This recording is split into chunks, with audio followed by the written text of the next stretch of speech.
everybody. Hello. Hello, internets. Hello, world. Welcome. So glad everyone could join us today. My name is Iabo Boyd. I am the founder and co-executive director of Brown Girls Doc Mafia. BGDM's mission is to nurture, amplify, and invest in the creative capacity and the professional success of BIPOC women and gender expansive people of color working in the documentary film industry. We're currently celebrating our 10-year anniversary serving the doc film space. So thank you, for being a part of this beautiful moment for us. And we're excited to be here with three of our members as well.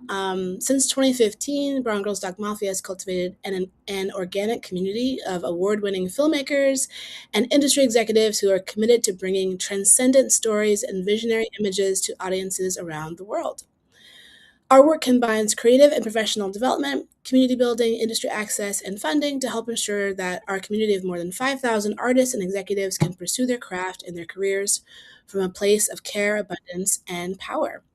So we're here today in celebration of Women's History Month, where our partners POV curated a collection of films that centers women as leaders, truth tellers, and agents of change.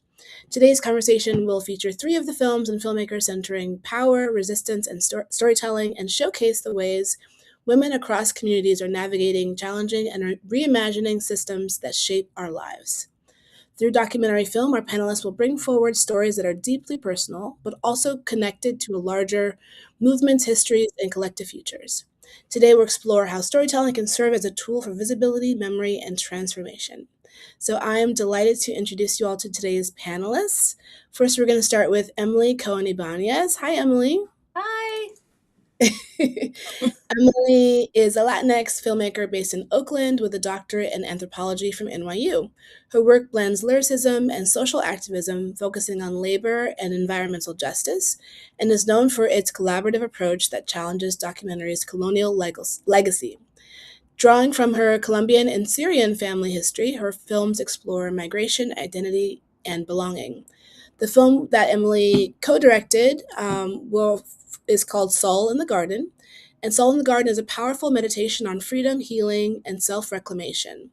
After 16 years of incarceration, Saul returns to her community in East Oakland, where she finds connection and purpose through a collective of formerly incarcerated gardeners. Her journey reflects the often unseen realities of re-entry and resilience, and the resilience it takes to reclaim one's humanity and identity. We're going to watch a clip. Next on POV Shorts. Meet Soul, a former gang member adjusting to life on the outside. Healed by the power of nature. In prison, we're no longer people, we're a number. Today, I'm no longer WA2487. Today, I'm Soul. POV Shorts, Soul in the Garden.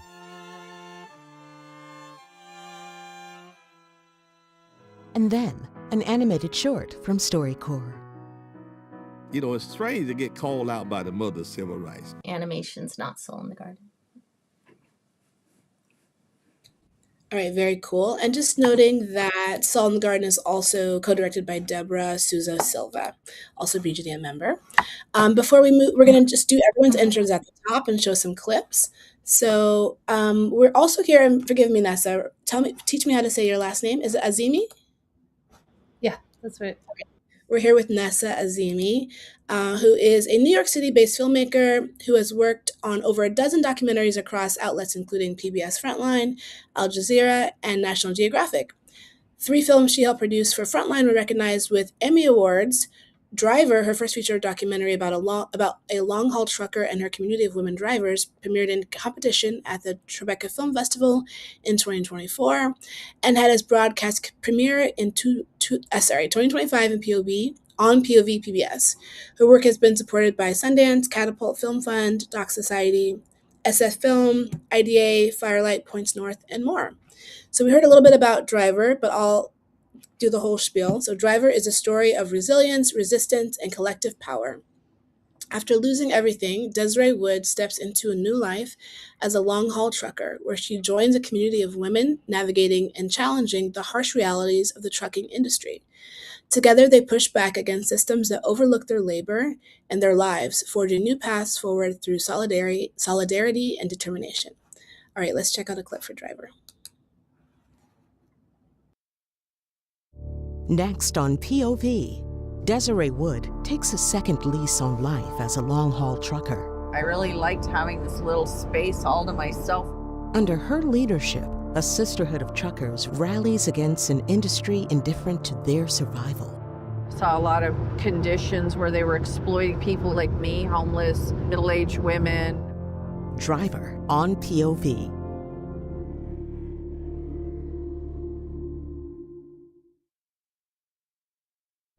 Next on POV. All right. And finally, we are joined by Crystal Tingle. Crystal Tingle is a Jamaican-American writer, director, and producer whose work centers on the richness of Black experiences, exploring joy, faith, and community. Her credits include the 1619 Project, BET's Disrupt and Dismantle, and award-winning shorts, including Spit on the Broom. Most recently, she directed Over the Wall, which premiered at Tribeca, and is currently developing her feature documentary, Oh Happy Day. Over the Wall, which we'll talk about today, is a story about speed, resilience, and breaking barriers. Through the journey of Brianna Daniels, the first Black woman pit crew member and tire changer in NASCAR, the film captures what it means to navigate a space where representation is rare and the margin for error is razor thin. As she works her way back from injury toward the Daytona 500, her story becomes a powerful reflection on perseverance and the courage it takes to redefine who belongs. All right, so we're going to see a clip from Over the Wall. Next on POV Shorts, NASCAR's first Black female pit crew member. It's my first race back since May of 2022. I'm ready to do this. A med student drives big rigs for tuition money. Мне казалось, это очень похоже на анатомию человека. То есть у него тоже есть сердце, как engine, да? Women who trailblaze and persist. In her lane on POV Shorts.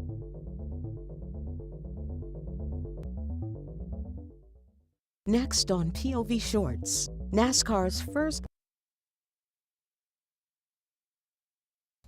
All right, all really impactful and beautiful films. Congratulations to all three of you. This first question is for everyone, and perhaps we can just start with Emily and go in order. What drew you to your respective story, and what felt most urgent about telling it right now? Yeah, well, I was making the film during COVID, and I was potting with one of my very dear friends, Deborah Souza Silva. We're both, doc makers. And we were looking to do a work together that would be somewhere in the outdoors. And this, at the same time, Black Lives Matter protests were happening. Because of COVID in my East Oakland neighborhood, we had increased gun violence and food security issues. And then, I had read this article, a local newspaper, the Mercury News, that published that the OPD, the Oakland Police Department, the city was going to shift certain funds into social programs for Oakland. And one of them was included was Planting Justice. And they're, it's all led by formerly incarcerated folks. And it's this incredible nursery and a gardening collective. And so we thought, oh, this could be perfect. And we went and we visited, and it was amazing. And they connected us to Sol, who was still incarcerated at the time. And once we met Sol, we knew we had a story. We knew we were following her. And that's how it came about. And the urgency, I really, there's certain timeless aspects to it in terms of the healing power of nature. That's a theme that I'm always kind of drawn towards. And then also in terms of how do we reimagine justice? I'm sure there are problems in the world, and sometimes people do real violations.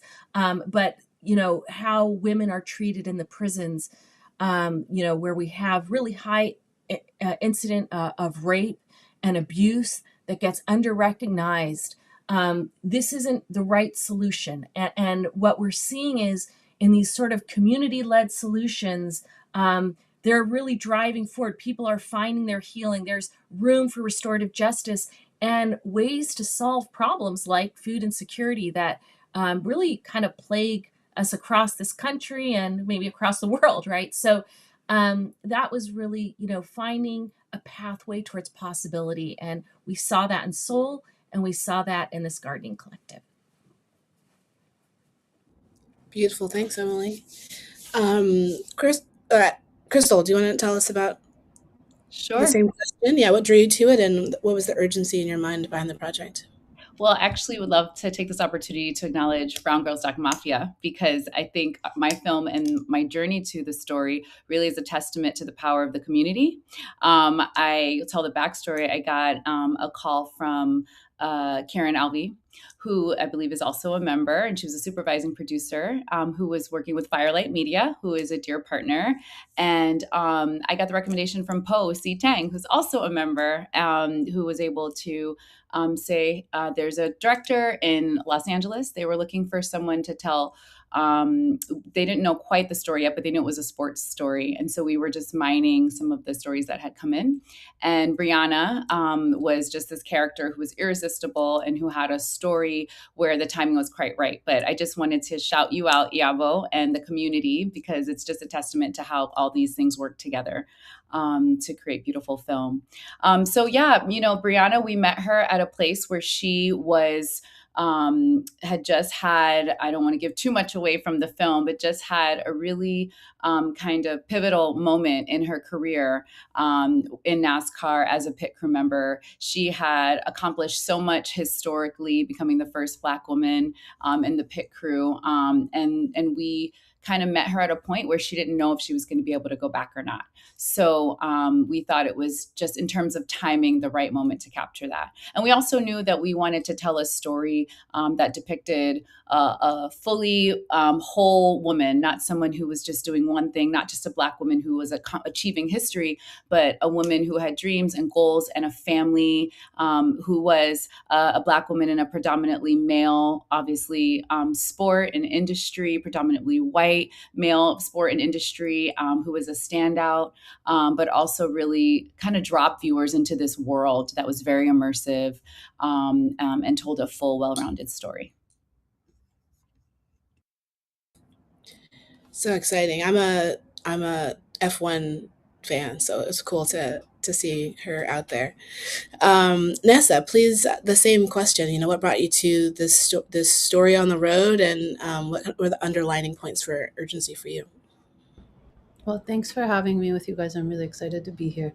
When I started working on this film, I was working as a journalist, and I came across a story about a class action lawsuit against a major trucking company where like 300 women had said that they'd been assaulted during the course of their driver training. And so that really just immediately piqued my interest into trying to understand what kinds of people were being drawn into this industry and why. And so I started looking into various communities online for women truckers, and I came across the protagonist of the film, Desiree Wood, who's a labor organizer and long-haul truck driver. And I called her, and we ended up speaking for several hours.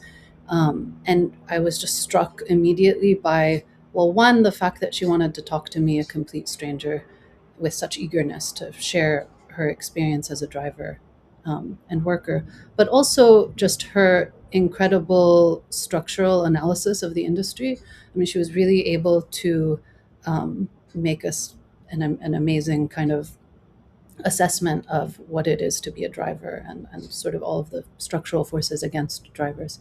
And then by the end of the call, she casually mentioned that she was organizing a cruise, like a Caribbean cruise vacation for a lot of the women in the group, and invited us to come along. And that was actually the first shoot, strangely, of the film, was going on this cruise and getting to know all of these, incredible women drivers around her.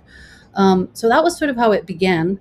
And then in terms of the urgency and wanting to tell this story, at the time there wasn't anything particularly egregious that was happening in the trucking industry that was any different from, any other time. But I think what was interesting to me was, one, it's to the credit of Desiree that just her passion and her kind of, she's an incredibly skilled orator and leader and organizer, and I think her passion was very infectious. So that led to the urgency in part. But then also just the sense that this industry was really not what I had expected. It was not like as homogenous and male dominated as I originally thought. And it was and is changing in really intense ways, where a lot of women are being recruited, formerly incarcerated people, trans drivers, Black women, Central Asian drivers. Like, it's so different than what I had kind of originally thought. So that, just all of those different layers of identity that make drivers even more vulnerable alongside class and their worker status, was kind of compelling to me. And then also just the sense that there's like an invisibility to this industry, right? Like, a lot of drivers talk about this. Like, we see trucks on the highway, but we don't really know who's driving them and what's happening to them while they're driving. So there was also this excitement about trying to make visible the stories of these people who I really happen to like and get close to. And then also like impending automation, right? Like this is a moment in time where workers have never been, less valued, and a sense of a dying industry and a way of life. And so, yeah, finally, just the excitement of entering into, like, the excitement that comes with entering any subculture, kind of coming to understand the language and how people talk about their experience and this way of life that is so intense and highly it's just so specific and intense way of being in the world, this like constant motion of being on the truck and isolated for miles and miles and stretches of days. And so I came into it just wanting to kind of capture and preserve this way of life that's really dying, and this tension that all drivers really speak to, of like the passion and excitement and adventure that driving gives them, and like a sense of escape from sometimes like really difficult life circumstances, but then at the same time this, the extreme danger to life and like economic pressures and isolation that comes along with it. So that really became sort of the most interesting thing for me, was trying to capture this tension in this way of life. Yeah. Thanks. And Nessa, I'll throw another one to you. So, Desiree and her fellow women drivers are experiencing a lot of challenges in this entrenched industry. How did you think about, when you were making the film, capturing both the personal and the collective acts of resistance in their stories?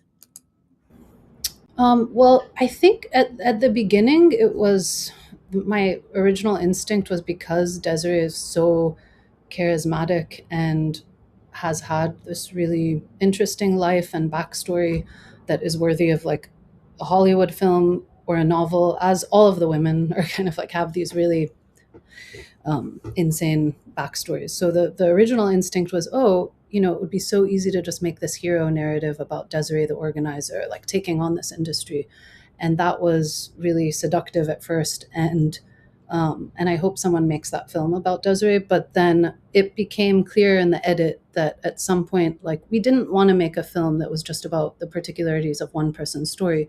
I think what's so special about what Desiree is doing and what with this community is that it is about, right, like the multiplicity of experience of being a driver, and we wanted to capture that and rather show what it means to be a driver and a worker, rather than just focusing on one individual story. So that was when it became important to sort of, some of the biographical detail fell away, and we brought in Michelle, another protagonist in the film and fellow driver of Desiree's, and her story became really important in the edit, just in terms of this like mirroring of experience and trying to capture what it is to be a truck driver. So. Thank you for sharing. We're going to hear more about that soon. I want to go to Crystal. Brianna Daniels is breaking barriers, of course, in a space where a few women, and even fewer Black women, have gone before.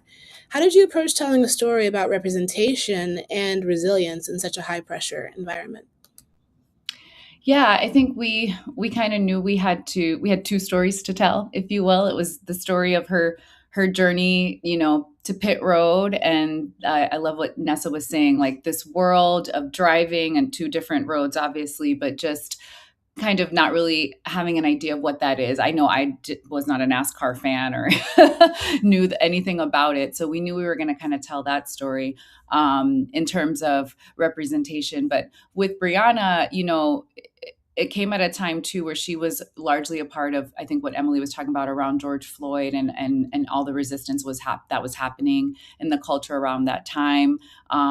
Even in NASCAR, where they found a noose in one of the drivers, carriers, and just all these things that were happening, and they were themselves, marching in their own way. And so Brianna already kind of had these stories and sense of resistance, and a huge part of what she does being such a mentor, a role model, really, and an image bearer, someone who is out on the forefront of NASCAR.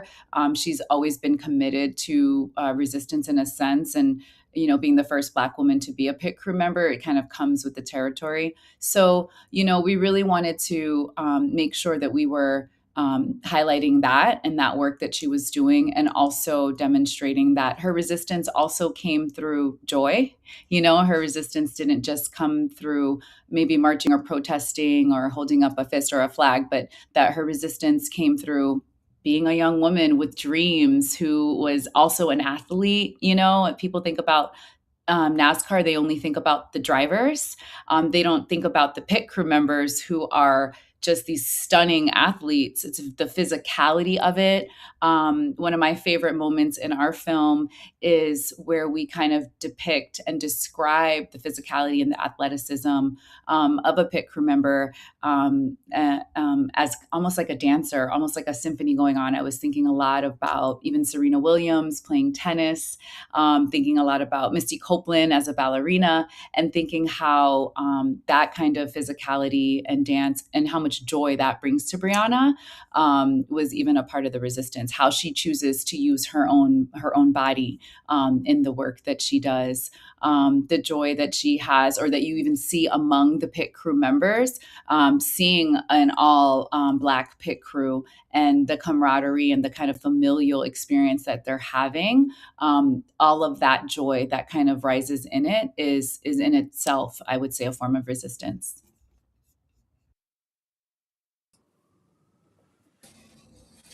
Absolutely, and I'm so curious about her coach, or the gentleman that was in her leadership. It's interesting. He has an interesting backstory too, I'm sure. Coach Phil, oh yeah, he has stories and stories to tell. Yeah. Okay, Emily, let's take it back to you as well. Soul's path after incarceration is a story of reclaiming selfhood and agency in a world that often limits second chances. How did you center her resilience and the broader social realities she faces in the film? Yeah, thank you, Yavo. And also want to do the shout out to BGDM. It's been seminal in kind of my career trajectory. And I think, in my first feature that I did, Fruits of Labor, I don't think I'd be here without BGDM. So, thank you, Yavo. Thank you, the whole community. Also, in terms, similar to Nessa and Crystal, Soul is incredibly intelligent woman. And that was something from the beginning. When we were talking to her, so we couldn't go inside the prison because of COVID. So when we were talking to her through, the app, and I'm so sorry, my dog just leaped behind there, but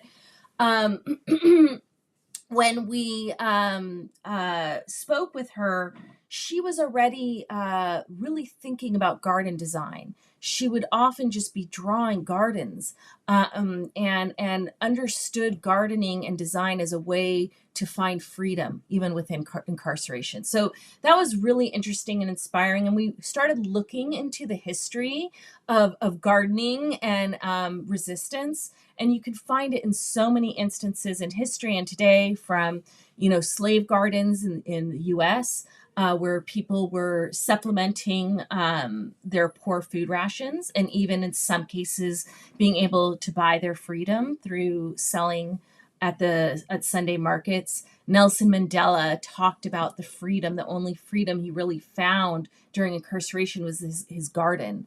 World War II, in the ghettos in Germany, the Jewish ghettos, there's a lot of different historical accounts. So that it was just really fascinating to hear her talk about garden design and this sense of freedom.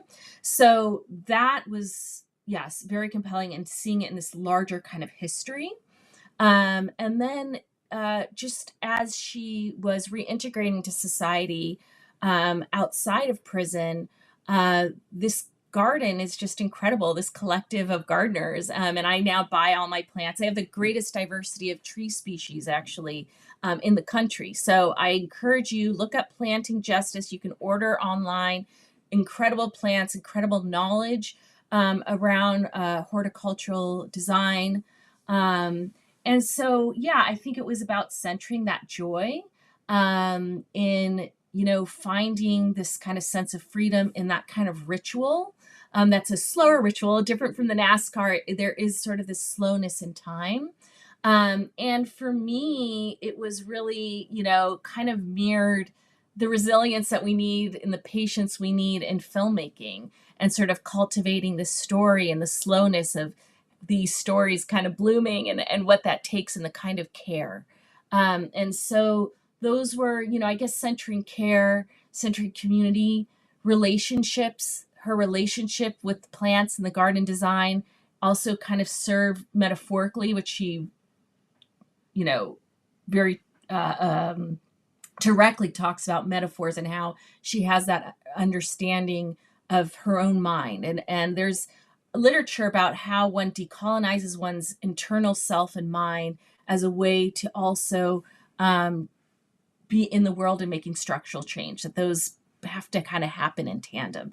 And so that was really centering kind of that wisdom. And it's a short film, so it was really focused on soul, but you do see her relationships with her community and how that becomes kind of another family for her, and source of strength.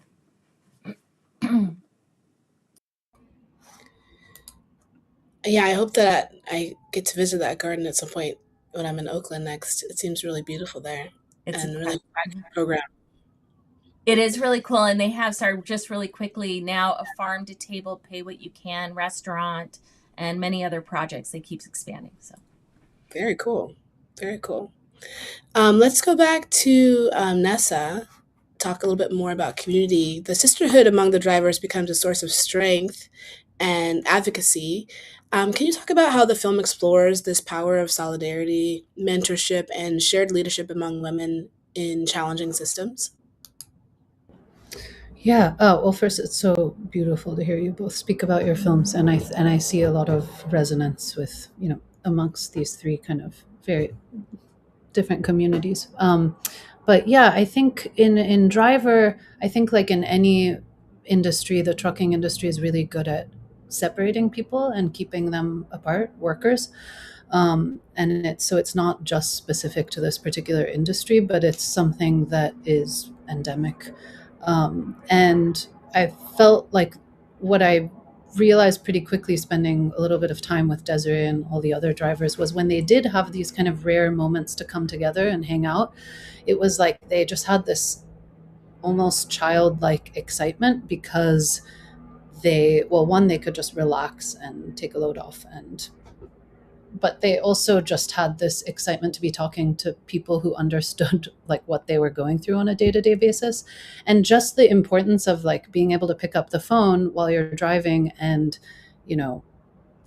complain to another driver about not being able to find truck parking, or like the guy who cut you off, or the whatever person at the truck stop who was playing their music too loud so you couldn't sleep. I mean, like, just these simple kind of day-to-day pressures that drivers face, being able to then call another driver and tell them is so important. So that was something we wanted to show in the film, is just like this network that's been created, to that it seems really simple, like people talking to each other, but it's actually kind of feels a little bit radical because of how it's, things are designed to keep workers apart and from talking to each other. And there's also this sense of, um, in especially in the trucking industry, I feel like the industry convinces people that when they are struggling, that it's a matter of personal failure or personal responsibility. And so a lot of drivers have this kind of like macho attitude of like, well, that driver just messed up or didn't do things right. Like, you got to work harder.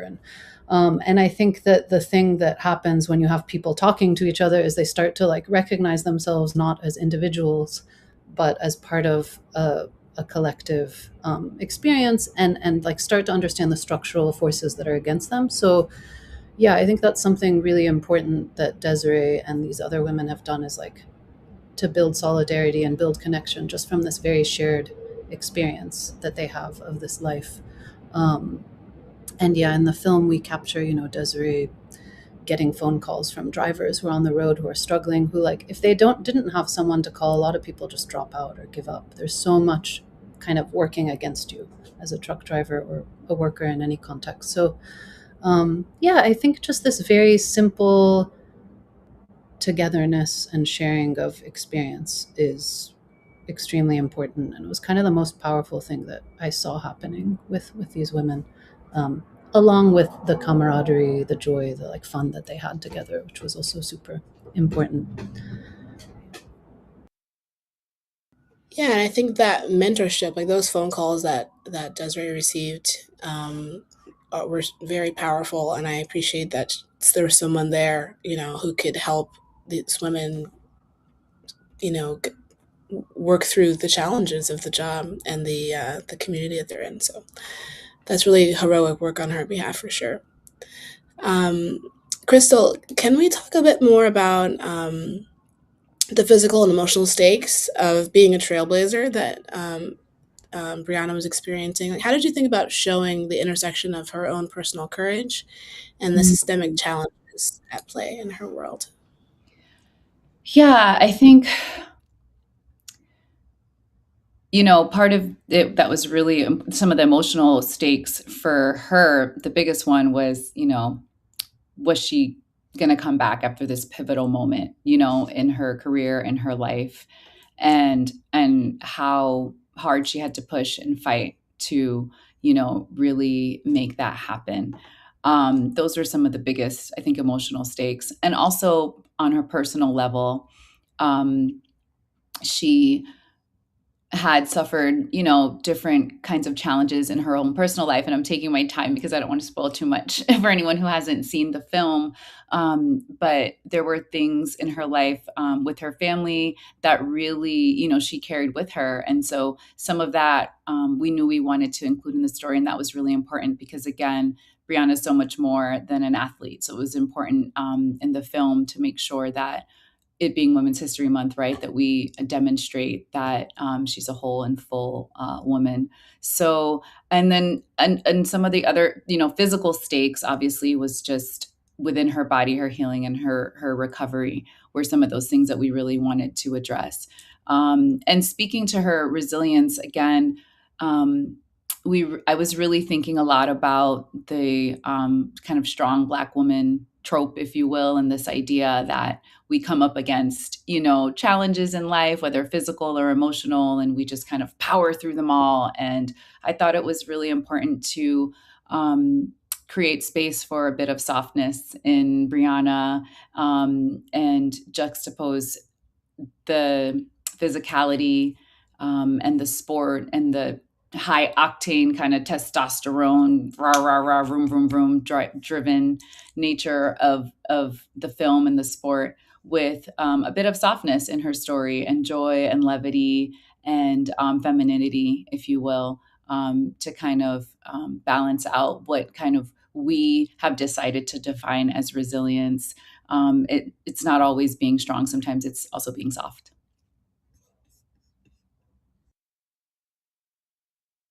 Um, how old is Brianna, by the way? I'm curious. Right now, I want to say she's in her early 30s now. When we filmed, maybe she turned 27 or 28. Her birthday happened just before we went to Daytona with her. So somewhere between late 20s, early 30s. Such a cool thing to do in your 20s. That's a cool thing to do, and that was what really was really fun. You know, she was an athlete in college, and then they had this pipeline to recruit. She's a basketball player and different athletes to come into the pit crew, and she was just one of only two women actually when it happened. And that's sorry, I wanted to add to that too, just being a woman, you know, as a trailblazer in the sport, obviously was a big deal.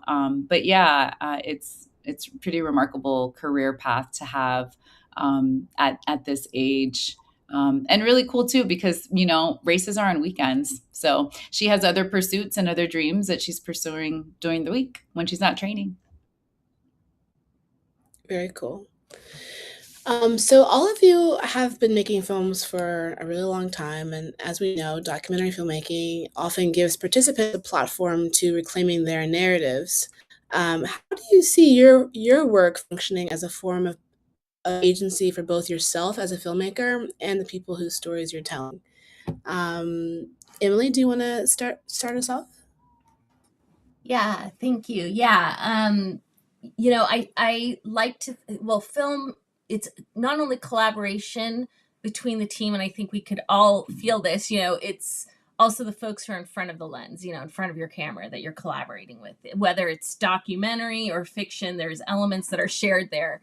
And so for me, it's really finding, you know, as a director, when I'm working with people, where is the collaboration like really come to life? So like I done co-writing with Fruits of Labor, which is about a teenage farm worker, and that, you know, friendship and that relationship really lent itself to this desire to co-write narration that the protagonist Ashley is saying throughout the film.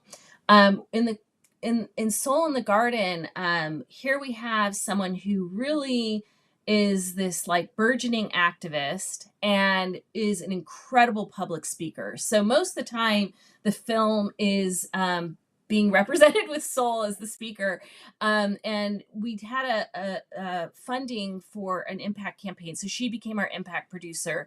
It's just her personality. She's just like, we showed at Black Star. She immediately got everybody's contacts in the activist community. She could bring people in. Like it was just kind of her sweet spot where she wanted to be. And so that was a way in which she's, you know, she's part of Alcatraz Island. We showed it a couple of times, and she's a regular speaker for their formerly incarcerated series. And this is in San Francisco. And so, you know, yeah, often the film will show and she's a speaker. So that's really where I feel like the ownership. And then we did the things that we always do in terms of during the edit. You know, there's always conversations at every point from even before you turn on the camera of what we're kind of agreeing on doing. And then there's often stylized, you'll see in the film, there's a lot of stylized, not just observational, it's stylized footage.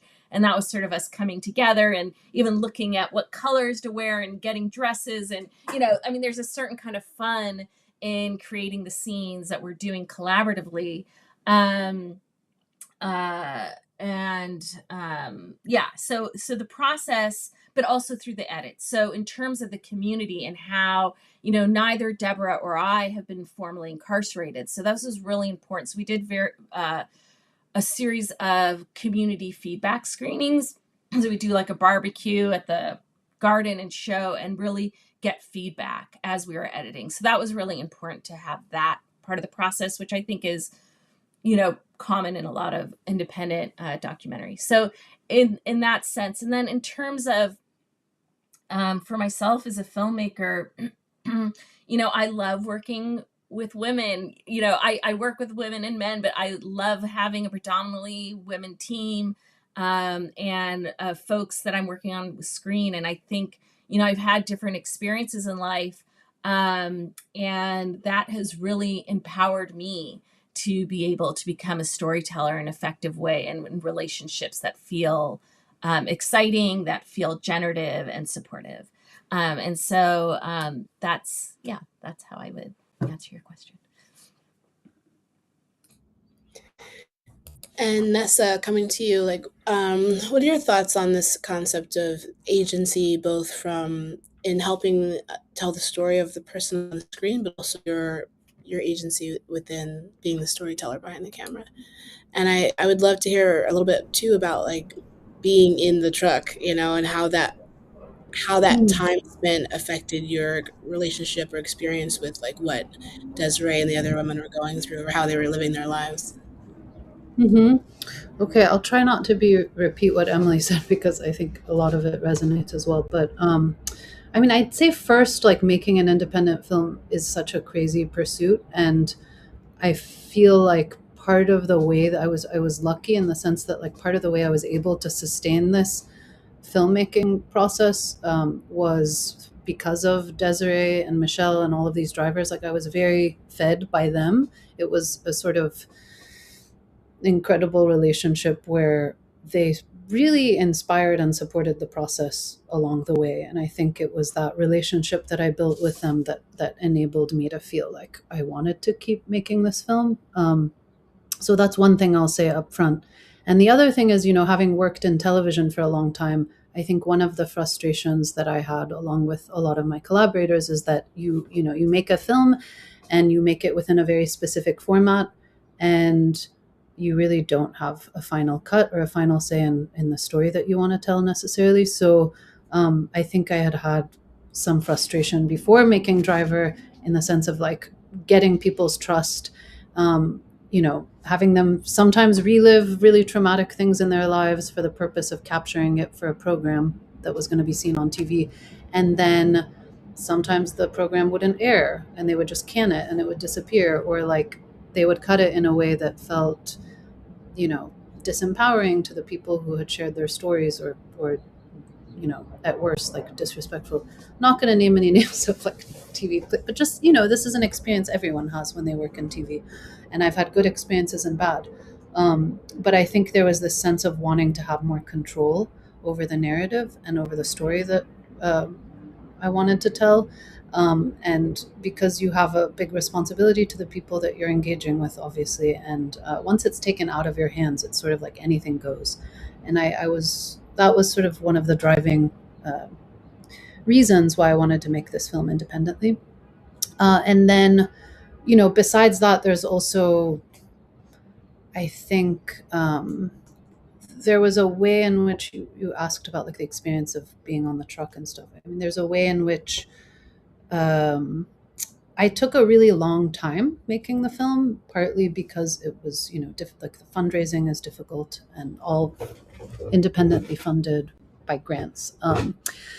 So there was that. But then also the benefit to taking time was that I really got to know and become close with Desiree and Michelle and Idella and all of these women, and develop trust like outside of just making the film and filming. It was like a relationship that we were able to cultivate over a long stretch of time. And I was really able to immerse myself in their world, and like a lot of things that we didn't film I did. We talk on the phone for hours every week for years, or I would attend like meetings that they were having to talk about things that were affecting them day to day, or even like personal stuff they were going through or that I was going through, we would share. So I think that having time, which you don't necessarily have when you're working in TV, was also a benefit, and it allowed us to have to build trust and friendship and like mutual respect, and to be able to have conversations about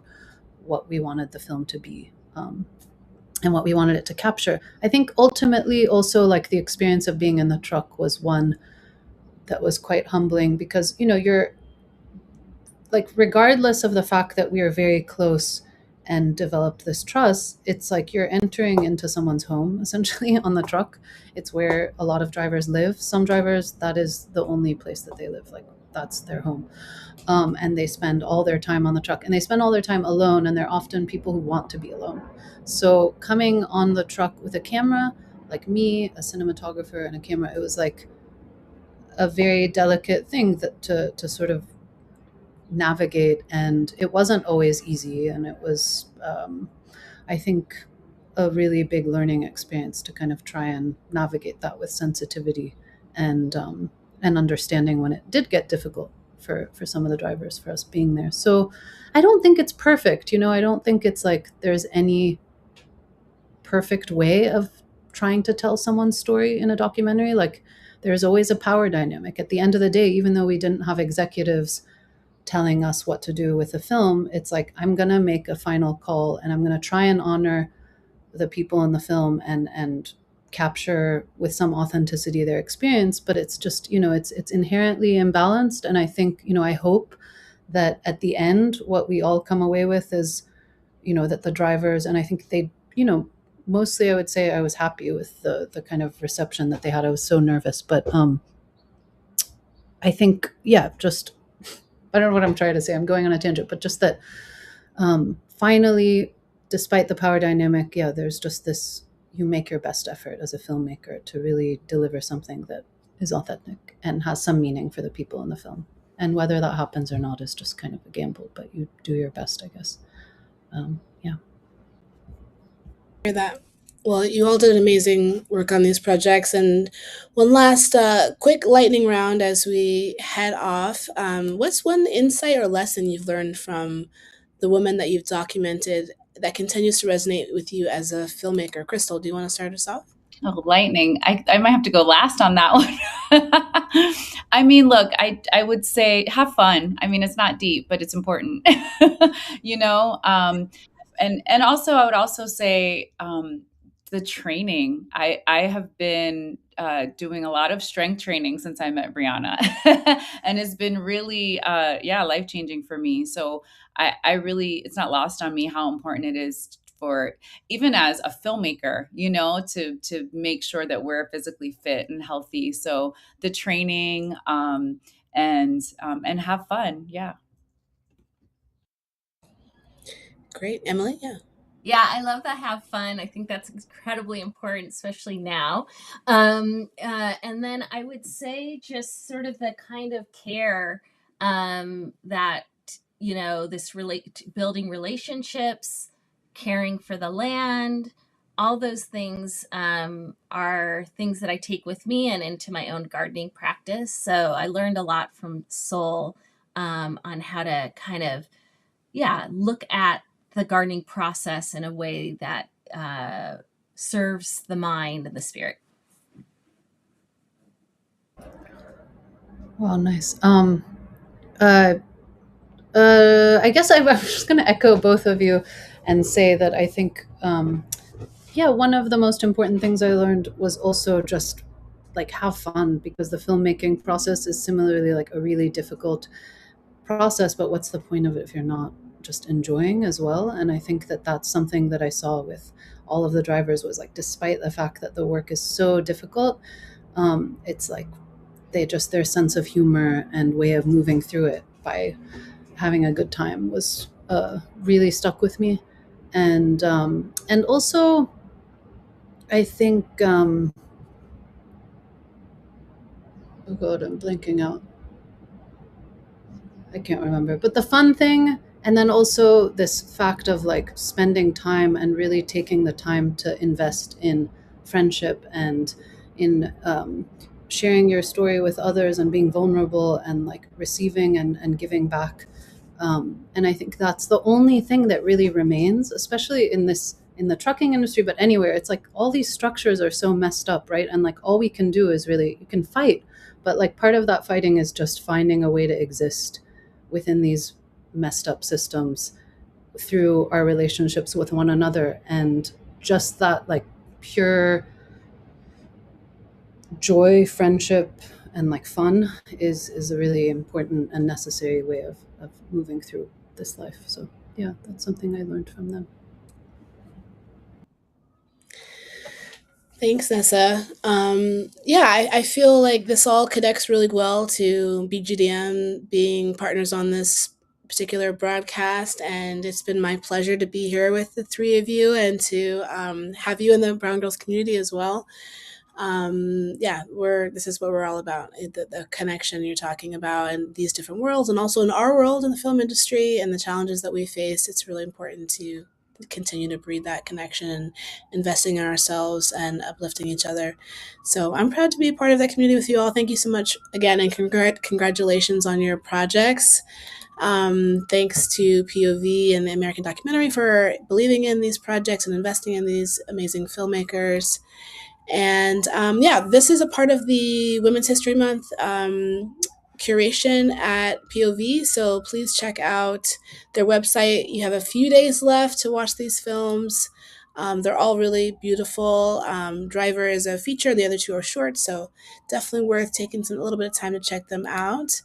And yeah, it's also streaming on PBS. I want to note that. And so, yeah, follow POV for more conversations, filmmaker spotlights, and events like this. Thank you so much for having us, and have a wonderful Thank you. Thursday. Thank you so much. Thank you, guys. Bye. Bye.